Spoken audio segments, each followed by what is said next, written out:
Today I'm going to do a pose which is really important. It's one of the Bikram yoga poses called fixed firm pose. Now it's really good as we age. I'm just about to turn 65, but I know if we ever have a fall, and we live in places where the footpaths are bad, we're on motorbikes of course, so if you ever fall and your leg comes up the back of you, we've got a really good chance of not being injured. You can get straight back up. So it's a really important pose for flexibility and keeping out of a nursing home. None of us wants that. I don't want that, and I'd be a very bad person in a nursing home, I can tell you. So let me show you what to do.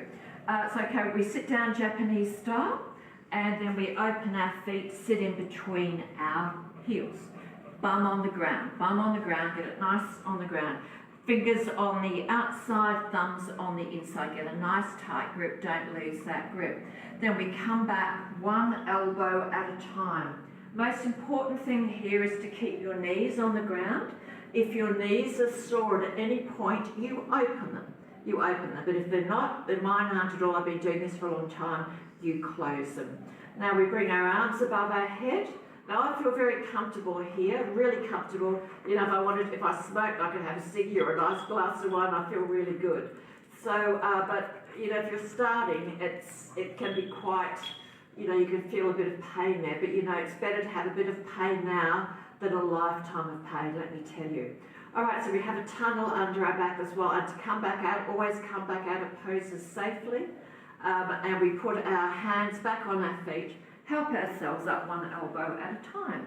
So I'm back up. Now, if for instance, maybe this is your first time or you haven't done yoga before, you're just starting, you can start this pose to, if you can't get your bottom on the ground, just support yourself till you can go back a little bit further every day.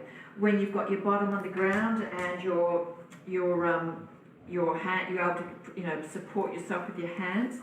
And maybe you are able to go back one elbow at a time, but you can't go any more than that. Just stay there. Put your head back and stay there. If it takes a month, 2 months, it doesn't matter, but you'll eventually be able to get down doing this pose. I promise you.